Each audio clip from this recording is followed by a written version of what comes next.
So I've got a question for you guys, and just let me know in the comments if yes or no. Seriously, it's not gonna hurt my feelings, but you guys know I collect a bunch of football cards and stuff like that, and I have a ton of cards that, like, they're really good, but like I have so many duplicates and whatnot, I don't know what to do with them. So I'm thinking about possibly making like packs to sell to people for like 20 bucks. Obviously it'll come with $20 or more worth of cards so you get your value, but is that something you guys would be interested or no? Anyway, let's see what we got going on for Weddle. Before we get into today's video, we'll just do the normal player because we've got a juicy one today, fellas. All right, so not Josh again, but we know he's 6'5" and 25 years old and he plays in the NFC. TJ Hawkinson, simple.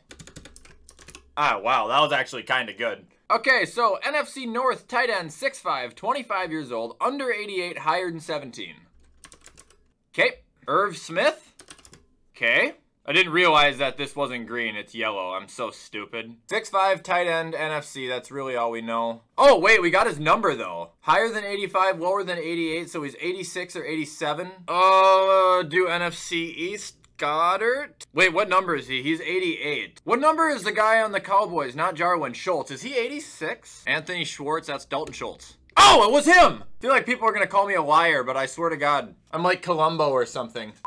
Anyway, what is going on, guys? Welcome back to another video. I'm sure you can tell by the title. Today, I am going to finally be re-predicting every team's win or loss record going into the 2022-2023 NFL season. And when I say re-predicting, it's because I did this last year in the start of the summer and actually right before the season. So maybe I'll do that again if any feelings change. Also, yes, I intentionally waited this long to be able to do this again because I wanted to wait till the off season was mainly over and the draft, which now it is. One quick thing before we start the video, head over to gfuel.com, use code WyattzWorld, save yourself a discount on any G Fuel products. All right, let's get into it.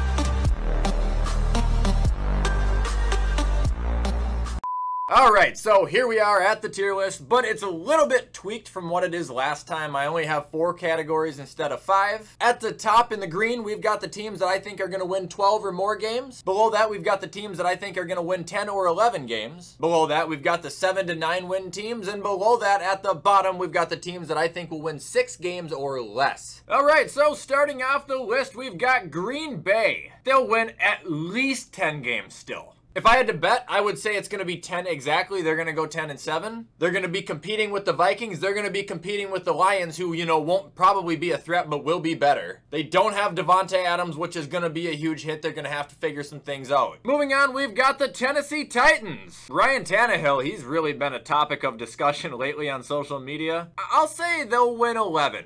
Their division is bad. And Mike Vrabel showed us last year that you don't really need anybody in order for that team to be successful. As long as they have Vrabel and a fraction of talent on that team, they're going to be okay. I got them at 11. Moving on, we've got the Tampa Bay Buccaneers.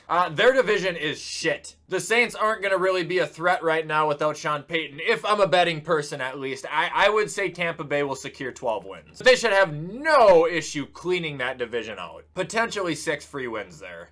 Moving on, we've got the Chicago Bears.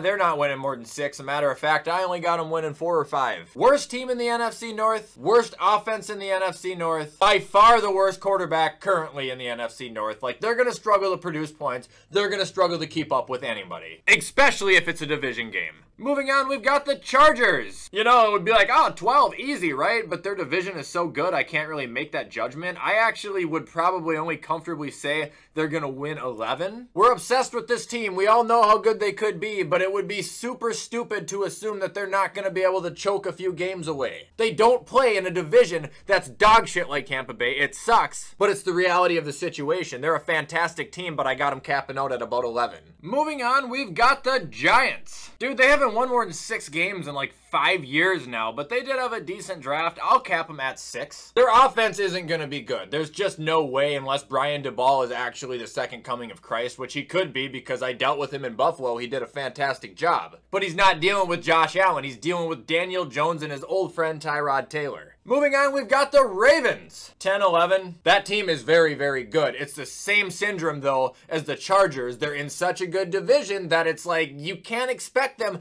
to blow through the division and then go blow through everybody else in the league. All right, moving on, we've got the Texans.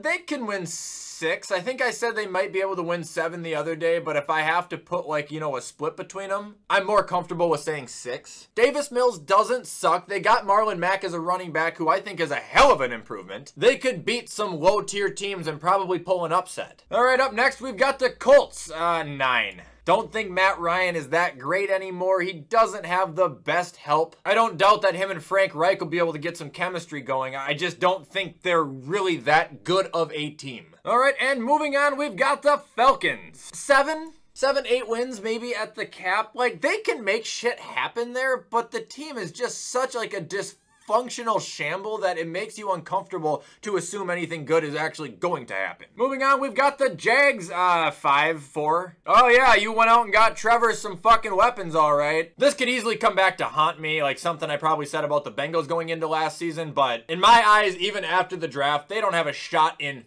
fucking hell of putting up any sort of a fight at going to the postseason yet. Moving on, we've got the Rams. 12. I think they'll beat Seattle twice. They'll beat at least everybody else in their division once. I think their team is still as good as it was last year, and they won a Super Bowl, and they were the best team in the league. Moving on, we've got the Jets. 6, but a good 6. A good 6. It's gonna take a while for the chemistry to work there. They're young. But sadly, coming from a Bills fan, I do think that they are on the right track. I do think they're going to be better this year. I do think they will win up to 6 games. It won't make the playoffs, clearly, but it's gonna turn heads, and they're gonna be looked at differently.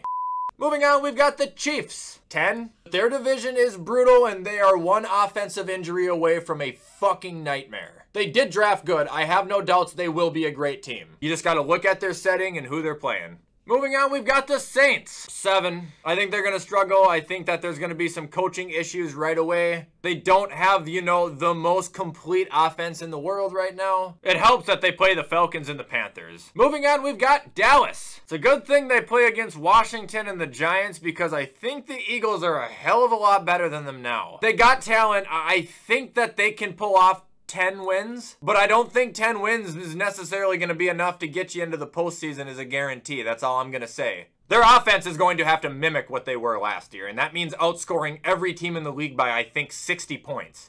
Moving on, we've got the Vikings. 11. I have them racing with Green Bay. I have them being about tied. I'm not going to say they're better than Green Bay. If you look at their rosters, I think a lot of people would say the Vikings probably have a better roster right now, but I don't think they're a better run team. That's insane to think. Moving on, we've got the 49ers. Is Debo playing?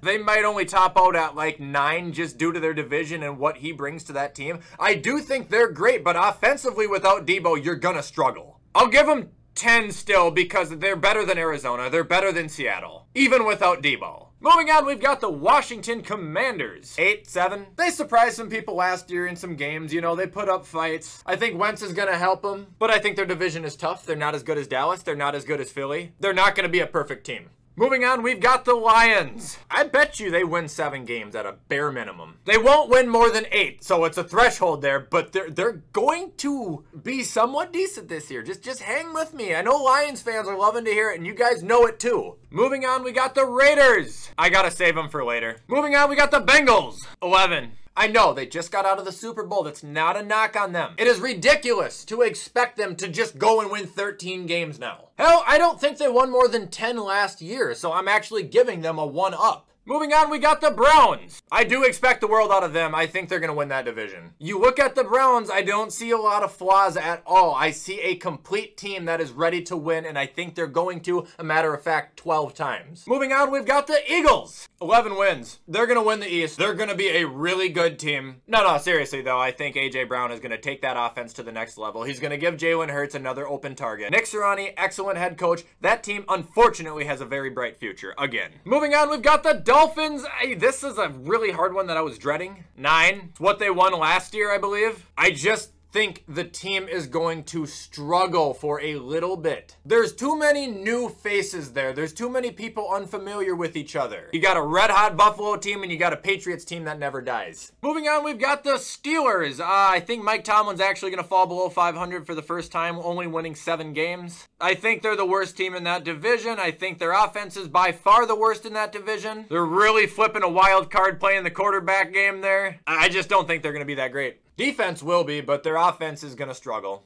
Moving on, we got the Broncos, 11 or 10. So hard to accurately predict a team, you know, that I think is going to be tied with the rest of their division, essentially. Think their team is great. I think they got a lot better, but unfortunately, so did the others. Which would bring us to the Raiders, and I don't mean to disrespect them, but I think they're going to be the duck in that division. I don't think that they have as good of a roster as the rest. Maybe the Chiefs, but they don't have Mahomes and Andy Reid, and those two can account for practically an entire offense. I don't think they'll ever fall out of the race. I think it's going to be a hard race the entire time, but at the end, they're not going to have enough wins to get them to the postseason, and they're not going to have as many wins as the Broncos, Chiefs, or Chargers. Moving on, we got the Panthers, 4 or 5. Sam Darnold's terrible. Matt Corral is a huge question mark. Christian McCaffrey's pretty much guaranteed to get hurt. Like, your defense can still be great, but I think they're the worst in their division. I don't think they're a good overall team. I think Matt Rule is kind of a fucking moron too. I don't expect them to be successful this season. Moving on, we got the Cardinals. 8 wins. They don't have D-Hop for 6 weeks. I kind of think they were a fluke last year. They're playing in a hard division. I don't think they're going to make the playoffs, and I don't think they're going to be that good. Moving on, we got the Bills. I'll be honest, 12. I don't think they're going to win 13. 12. Trey White comes back healthy. You got Von Miller added to that defense. They were already the #1 defense of last year. You go to their offense, they added James Cook, Delvin's brother, who is hopefully going to be an electric receiving back for the team. They should be able to be better than they were last year, and they won 11 games last year, meaning they can win 12 this year. They should win the division. They should go to the playoffs. They should win the fucking Super Bowl. Moving on, we got the Seahawks. You know, this might sound nuts. People probably think they're going to win like 3 or 4 games. They're not going to be that bad. They're going to be bad, but I don't doubt that they're going to find a game plan that works for them and what they have. I would say I think they're going to win 7 games. Not more than that, but they're not going to go down unless they're swinging. And finally, we've got the Patriots, 10. Simply because I'll never count out Bill. I think he's won more than 10 games in a season every season for 20 years besides like 1. It would be just irradical to assume they're not going to repeat that. And there you guys have it for me predicting the wins for every team this season, or records I should say. So I just counted and I actually have 16 teams up here, but only 14 can make it to the playoffs. So like I said, 10 wins probably ain't gonna be enough. All right guys, and that is gonna be all for today's video. I hope you liked this video. I hope you didn't get too upset. If you did enjoy it, you know what to do. Comment, like, subscribe. I do my best to post on this channel every single day. With everything I just said though, I'm gonna hop off and get this shit edited so you guys can hopefully watch it on time. I hope you all have a fantastic rest of your week, and as always, I will see you the next time I upload.